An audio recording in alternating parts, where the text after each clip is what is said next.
kapag may nawalay na parte ng ating pamilya. Para na ring may nasirang bahagi ng ating pagkatao. Palagi siyang pinapalo, gano'n. Tapos, gano'n din ako. Pinapalo din ng tatay. Lagi ko mga po pinagdadasal na lagi ko po sila mahal para po sila makasama. Dahil lumipas man ang maraming taon, hindi pa rin sila maglalaho sa ating puso't isipan. Para bang naging tulalaho ako noon, nung mga 2 linggo. Eh sabi nung mga kapatid ko, isipin ko pa daw yung iba kong anak. Eh, nunggut dito ako eh. Mama, natulog dito. Kaya't hindi dapat isuko ang laban hanggat makuha natin ang sagot sa ating mga katanungan. Hanggat ang puno ng pag-asa na ating paghahanap, mauwi sa nakatakda nitong selebrasyon. Magandang gabi, ako po si Jessica Soho. Tunghayan natin ang mga istoryang magpapaiyak, magpapangiti at magpapalukso ng ating dugo. Ito ang Reunions.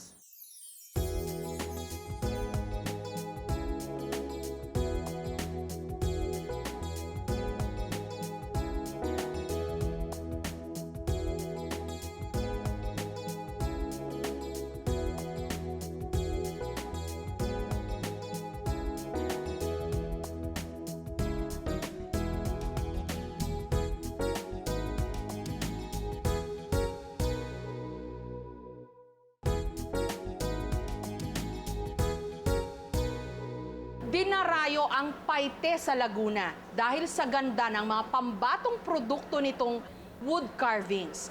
Pero si Jesus, hindi ang mga inukit na kahoy ang pangunahing niyang pakay rito, kundi ang hanapin ng kanyang ate Irma na 20 taon na niyang hindi nakikita.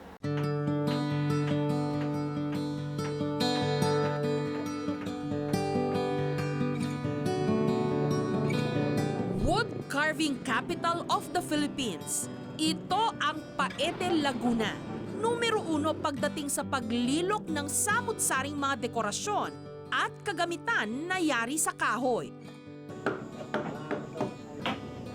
Hanggang ngayon, ito pa rin ang pangunahing sining ng mga Paeteños. Matagal nang gustong galugarin ni Jesus ang buong bayan ng Paete.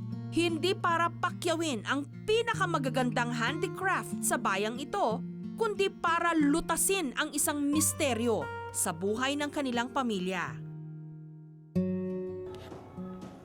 Base sa huling balita ni Jesus, dito sa Paete sa Laguna, matatagpuan ang kanyang ate Emma na halos 2 dekada nang hindi nagpapakita sa kanila.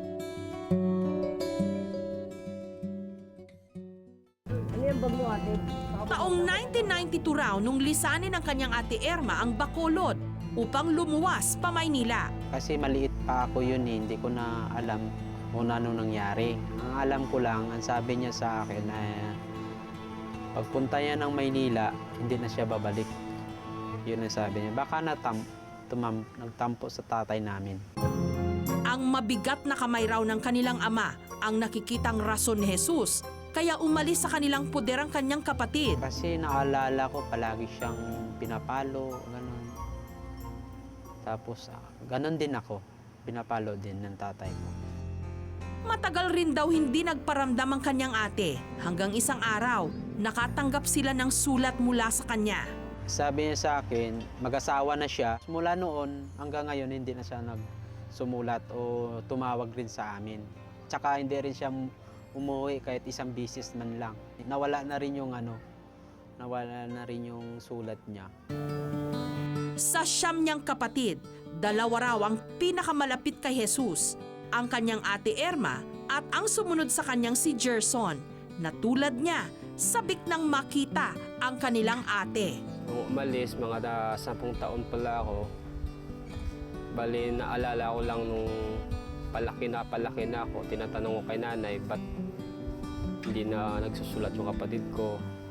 Sabi ko, sana makita man lang namin yung kapatid namin. Bumibilang man ang halos 20 taon ang pagkakawalay sa kanila ng kanilang ate Erma. Sadyang hindi nito kayang burahin ang alaala ng masaya nilang pinagsamahan. Sinasamahan kami sa school. Pagka tuwing uwi, maglalaro kami sa tabing dagat. Tapos pagka sabay-sabay kami kumain, manood ng TV.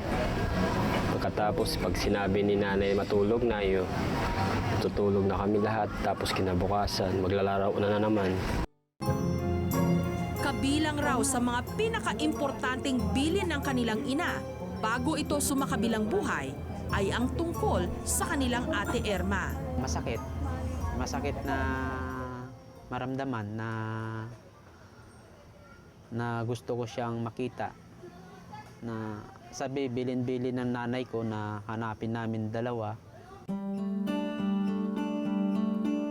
Kaya't dala ang pangakong binitawan sa kanilang namayapang ina, lumuwas ng Maynila ang magkapatid na Jesus at Gerson. Nagbakasakaling matagpuan ang kinasasabikan nilang ate. Ngunit hanggang nagkaroon na ng sari-sariling pamilya sina Jesus at Gerson, bigo pa rin silang matunton si Erma. Lagi siyang natutulala, nakatingin sa malayo. Yun. Tapos tinatanong ko siya, sabi ko, ano na naman sa isip mo? Yun naman daw yung kapatid niya. Tapos naiyak siya. Kaya naawa ko sa kanya. Sabi ko, sige, harap tayo ng paraan para makita natin si Ate Erma. Hindi raw sila matatahimik hanggat hindi nila natatagpuan ang kanilang ate. Para masaya na rin si nanay, nakita namin. Para kahit sa kabilang buhay na siya, para wala na rin na sagabal sa isip namin na kung siya saan sa patay na ba siya o buhay pa. At ang kaisa-isang palatandaan nila sa kanilang ate ay nagsisilbi pa ring kapirasong hibla ng pag-asa. Yung nakikita ko yung babae, kung may nunal, gusto ko siyang tanungin kung siya ba yung kapatid ko. Kilala ko siya yung sa mukha. O hindi ko na kung siya talaga yung kapatid ko. Erma, kung saan ka man, andito lang kami. Sana makita ka namin. Sila ni tatay, ni nanay. Kaso lang, patay na si nanay eh. Erma, ito po yung kapatid mo, si Gerson. 10 taon pala ako iniwanan mo. Sana kung nakikilala mo ako, sana umuwi ka na. Ayon sa magkapatid, Erma Galido Gapulaw ang pangalan ng kanilang ate. Huli nilang balita, sa Paete, Laguna raw ito nakatira. Meron daw itong nunal sa may labi. Sa pagsasaliksik ng aming grupo, walang Erma Gapulaw na nakatira sa Paete, Laguna. Ngunit ayon sa records ng COMELEC, isang Erma Gapulaw ang kasalukuyang naninirahan sa Balian Highway, Pangil, Laguna.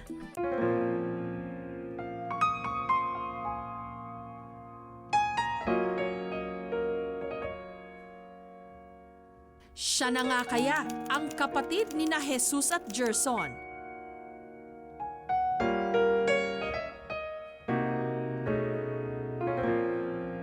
Up next, Pagdating po ng December, naalaala mo po sila lahat. Naalaala po mo sila lahat. Pagdating po ng December at Pasko.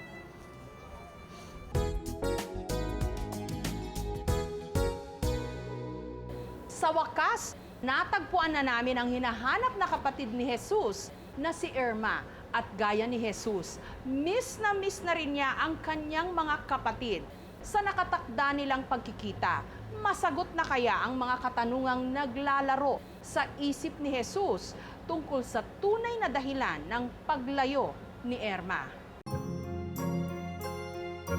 Gaya ng maraming taga-probinsya, ang makipagsapalaran sa Maynila ang dahilan kung bakit umalis si Erma sa Bacolod. Gusto ko rin po makarating po dito ng Maynila at makapagtrabaho po.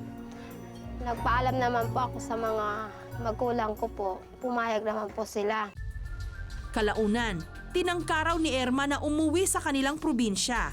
Pero Kasi nung ako'y po nagpapaalam po sa amo ko na ako'y uwi ng probinsya, ayaw po pumayag kasi na gusto ko na umuwi sa amin. Kasi sabi sa akin ay may kasunduan daw kami na wala pa 1 taon na hindi pa pwede umuwi ng probinsya. hanggang tuluyan ng lumabo ang tsansa ni Erma na makauwi sa kanyang lupang tinubuan. Dito na tuluyang naputol ang kanyang ugnayan sa naiwan niyang pamilya sa Bacolod. Katulad ng kwento ni na Jesus at Gerson, kinumpirma ni Erma na matagal siyang nanirahan sa Paete. Inahanap rin po ako sa Paite, hindi rin po ako nakita kasi iba na pong nakatira doon sa amin, tinirhan po sa may Paite din sa apartment. Pero kahit sa Pangil, Laguna na sila nakatira ng kanyang asawa, sa Paete pa rin sila kumukuha ng ikabubuhay. Isang mag-uukit kasi dito ang kanyang mister. Pag minsan po, nakakakuha rin kami ng paunti-unting pera. Yun na lang po pinagsasalo-saluhan namin ng pasawa. Simpleng-simple man ang kanilang buhay. Ang mahalaga para kay Erma at sa kanyang asawa. Sama-sama sila ng kanilang mga anak. Ay gawa nga po ay sabi ko abang ako po'y malakas po, tutulungan ko ang papa niyo para kayo makapagtapos sa pag-aaral, sa paghahanap buhay hanggang lumaki ng isang kapatid niyo. Para sabi ko kako, para wag na kayo tutulad sa amin. Sa oras ng pangungulila ni Erma sa kanyang mga magulang at kapatid, ang kanyang asawang si Berto raw ang kanyang karamay. Minsan nga po, inaabutan ko na lang. Umiiyak siya. Pag tinatanong ko, bakit ka umiiyak? Naalala ko kanyang mga magulang ko. Naalala ko mga magulang ko, mga kapatid ko. Kaya pag minsan po, naluluha na rin ako. Eh, mahirap talaga po eh. Wala ka po malalapitan eh. Kahit po pag ano ng hirap ng buhay, wala ka malalapitan. Kahit po isa. Pagdating ng December, naalaala mo po sila lahat. Naalaala po mo sila lahat. Pagdating po ng December at Pasko. Sa tagal ng pagkakalayo ni Erma sa kanyang pamilya, may 2 tao raw na sobra niyang namimiss. Si Jesus at saka si Gerson po. Ay gawa pong magka-vibes po kami. Nagbigayan po kami kung anong gusto ng isa. Ganon din po ang isa. Nagbibigayan po kami kahit anong pagkain. Nagbibigayan po kami. Masunurin naman po sila sa akin eh. Kaya't ipinagpapasa Diyos na lamang daw ni Erma ang magiging kahihinatnan ng kanyang pangungulila. Lagi ko nga po pinagdadasal nga lagi ko po sila mahal para po sila ako makasama ng pamilya. Kinabukasan, pinapunta namin ang magkapatid na Jesus at Gerson sa Paete. Dito sa simbahang ito, nakatakdang mabunyag ang aming sikreto. Hindi kayong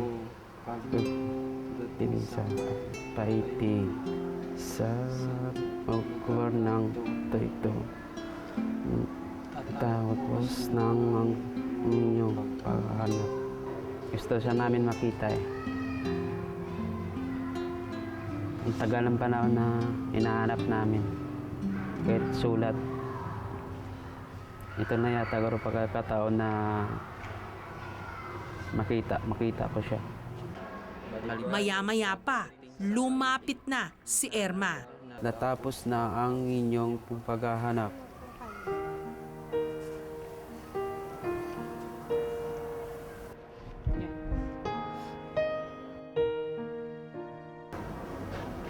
Bakit eh?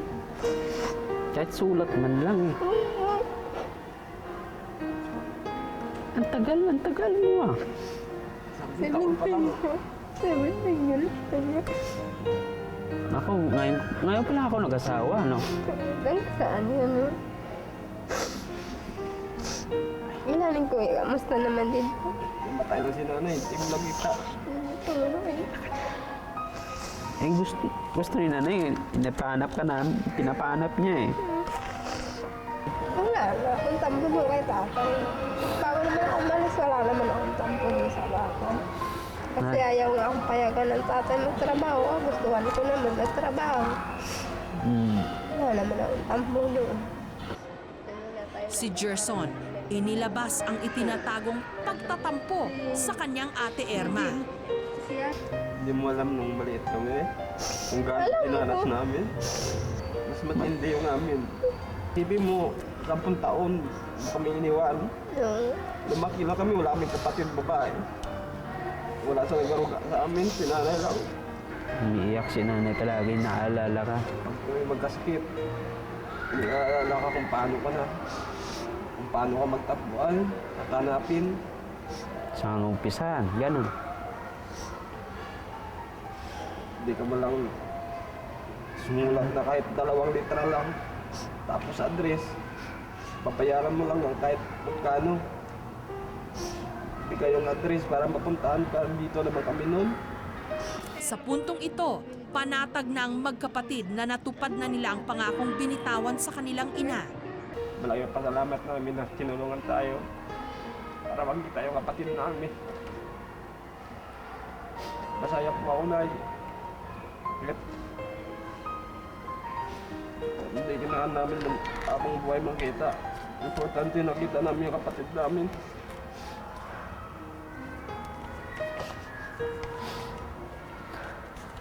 Nang ibabaw naman ang kagalakan kay Erma. Buo ng isip ko at wala na po ng sagabal sa aking kaisipan. Yung ako natutulog na mas na po ako nakita ko yung 2 kapatid ko. Kinuha na rin ni Erma ang oportunidad na ipakilala sa kanyang mga kapatid ang kanyang asawa. Yung kapatid ko, si Jesus. Basta. Si Gerson. Kailangan mo nakita yung kapatid namin. So, bayaw. Wala akong magawa talaga. Kahirap ng buhay. Gusto namin umuwi. Makauwi. Kaya na natin yan. Basta mga bakasyon lang.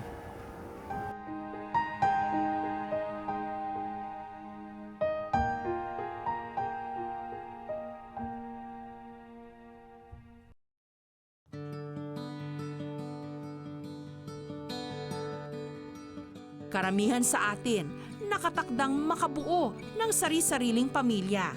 Ngunit dumating man ang panahon na maging higit na mahalaga sa atin ang pagmamahal ng isang asawa o anak, iba pa rin ang init ng yakap ng magulang at mga kapatid.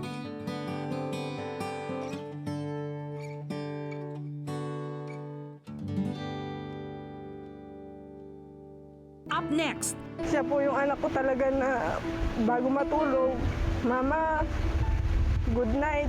Lagi nagaganon siya, tapos lagi niya ako niyayakap. Nasabi niya, Mama, I love you, mahal na mahal kita. Lagi niya akong ginaganon. Mama, natulog dito!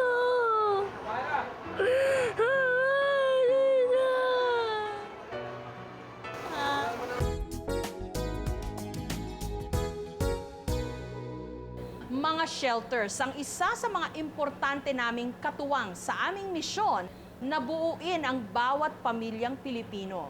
At isa sa mga institusyong ito, ang RAC o ang Reception and Action Center sa Maynila na nagdiwang ng kanilang anibersaryo.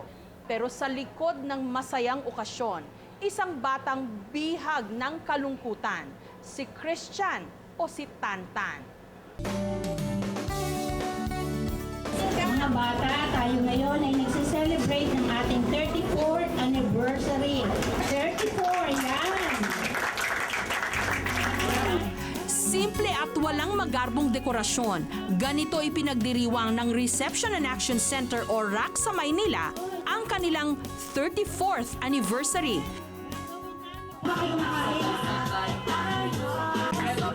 Pero kahit payak, ginawa pa rin nilang masaya ang okasyon. May mga sumayaw, kumanta, at game na sumali sa mga parlor games. Kabilang sa mga ito ang 13 anyos na si Christian o Tantan. Nag-e-enjoy man, kabaliktaran naman ito ng kanyang tunay na nararamdaman. Nadiskubre kasi naming mahigit 1 buwan na pala itong nawawala. Nag-iisip siya, na-observe ko rin. Kahit ganong saya namin kanina, kumakanta, no? Sumasayaw siya. Sometimes na-observe ko, nalulungkot siya. Ang total assessment ko sa bata, mapagmahal naman sa magulang, sa mga kapatid. Dahil namimiss niya nga eh. Napulot daw ng isang pulis sa lansangan ng Santa Mesa, si Tantan. According sa pulis mauman, nakita nila naglalakad yan, umiiyak along Santa Mesa, no? Then after that, nagtapat siya na siya ay nawawala. Sa pansamantalang pagtigil ni Tantan sa rack, may naobserbahan daw ang mga social worker sa bata. May konting pagka-special. May konti siya.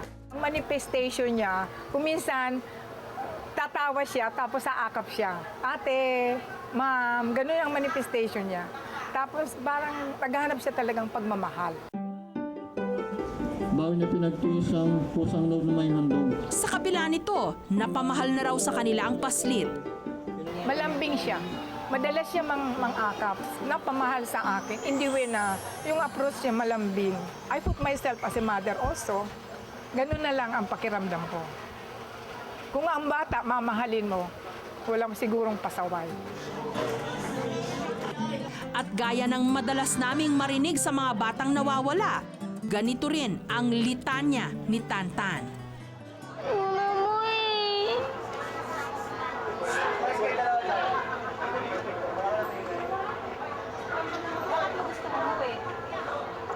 Nunggot dito ako eh. Mama, natulog dito.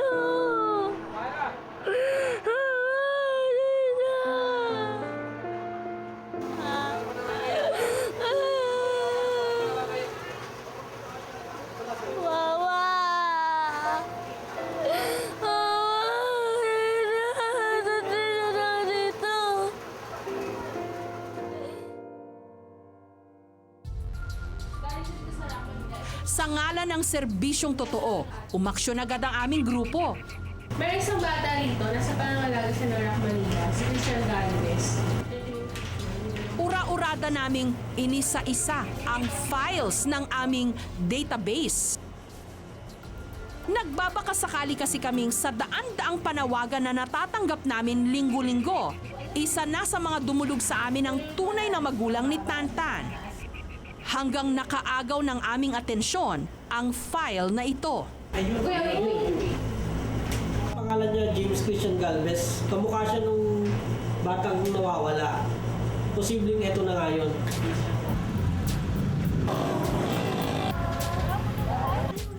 Kip-kip ang naturang form, agad kaming tumulak papuntang Bulacan. Nagpasya kaming bisitahin ang nagpadala ng panawagan. Morning po. Tao po.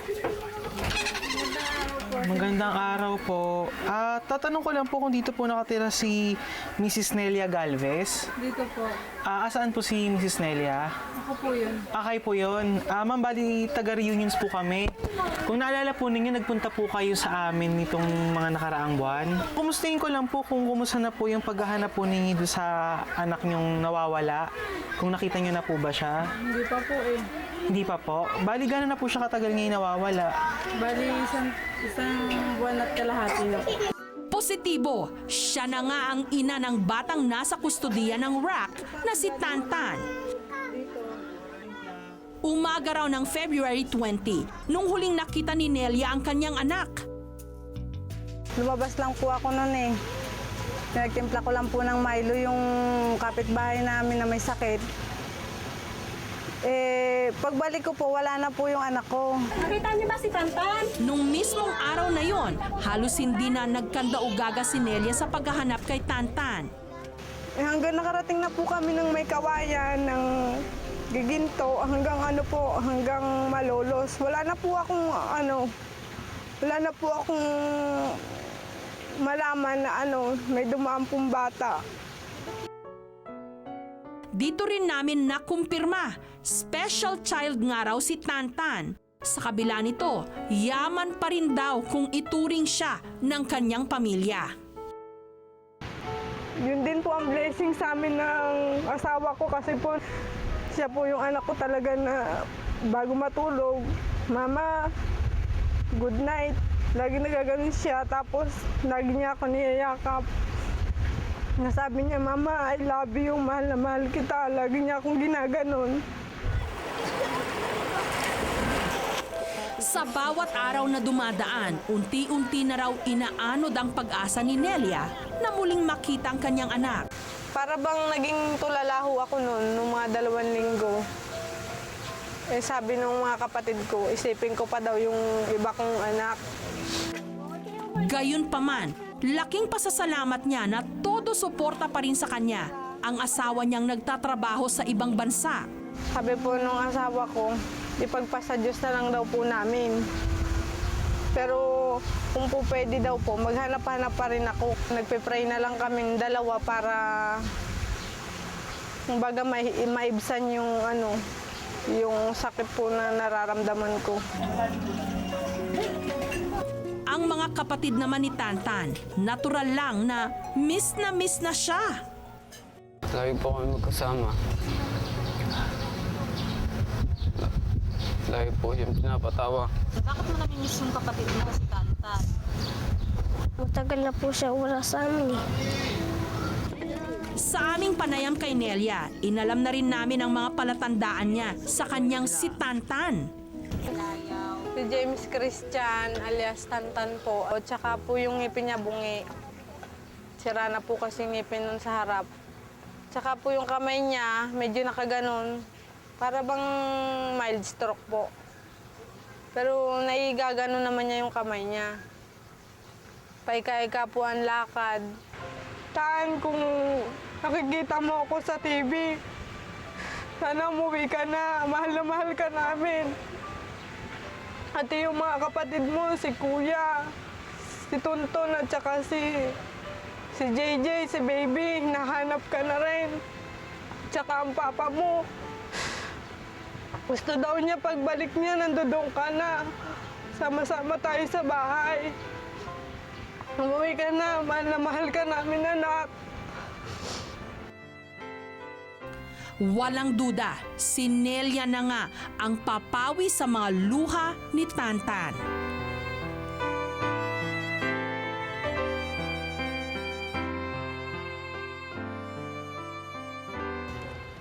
Up next, ni hindi sila naghinala na ang bata sa idinidikit nilang mga larawan palapit na sa kanilang likuran.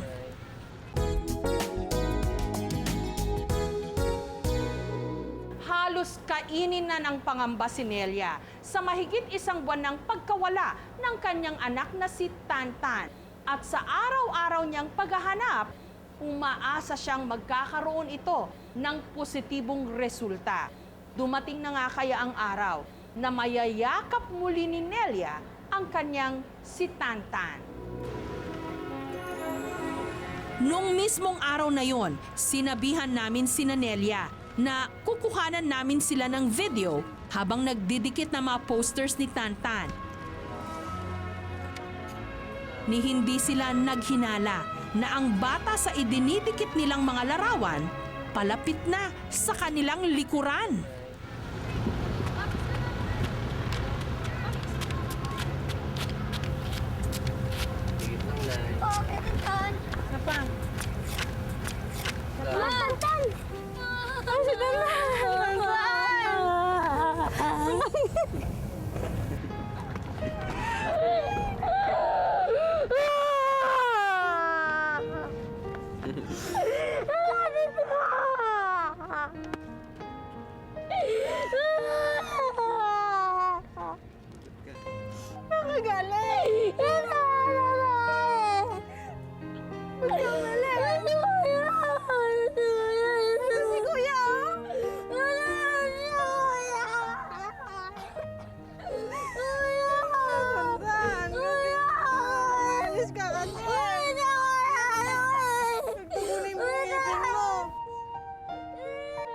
Sa puntong ito, walang katumbas na salita ang pwedeng maglarawan sa kasiyahan ng mag-inang Nelia at Tantan.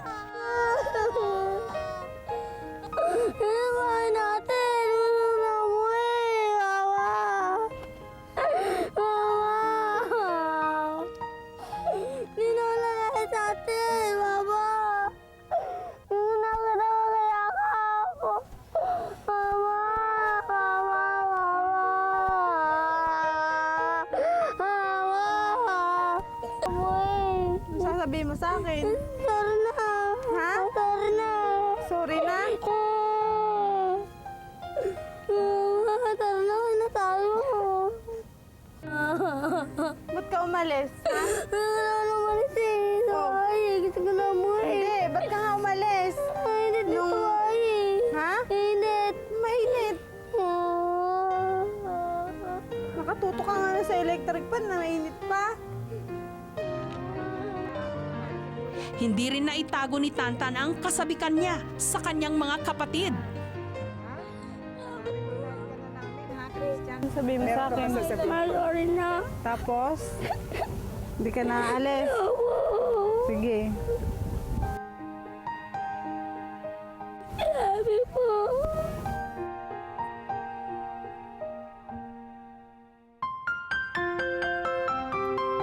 Ang mga anak ang kasiyahan ng bawat magulang. Sila ang yaman ng bawat tahanan. Kaya dapat lang na sila'y arugain at ingatan sa lahat ng pagkakataon at panahon.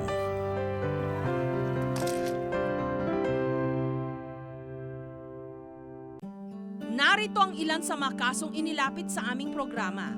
Si Edina Dorado, 24 years old, 5'1 ang taas, medyo maputi at may nunal sa liig. Huling nakita August 13, 2008 sa Bagumbayan, Taguig City. Si Cirilo Advincula, 78 years old, may nunal sa kanang pisngi. Huling nakita October 27, 1972 pa. Si Debbie Canillas, 26 years old, 5'3 ang taas, medyo maputi. Huling nakita December 2005 sa Santa Mesa, Manila. Si Benjamin Tejano, 78 years old, 5'5 ang taas, may nunal sa ilong, huling nakita sa Antipolo City. Si Zaldi Belando, 47 years old, huling nakita sa Tandangsora, Quezon City. Si Jonathan Campbell, 13 years old, balingkinitan at medyo kulot ang buhok, huling nakita October 13, 2006 sa San Jose del Monte, Bulacan. Si Eduardo Carlos, 37 years old, 5'7 ang taas, huling nakita April 1998 pa. Si Joshua Kenneth E. Gloria, natagpuan October 22, 2007 sa Iligan City. Para sa anumang impormasyon tungkol sa kanila o sa kanilang mga pamilya, makipag-ugnayan po sa aming tanggapan 982-7777, local 3011 o mag-email sa reunions@gmanetwork.com. Sa pagtatapos po ng episode na ito, umabot na sa 426 ang bilang ng mga nawawala na nahanap na po natin at naibalik sa kani-kanilang mga tahanan. Tiyak kung patuloy ang pag-akyat ng bilang na yan. Basta't patuloy din tayong magtutulungan.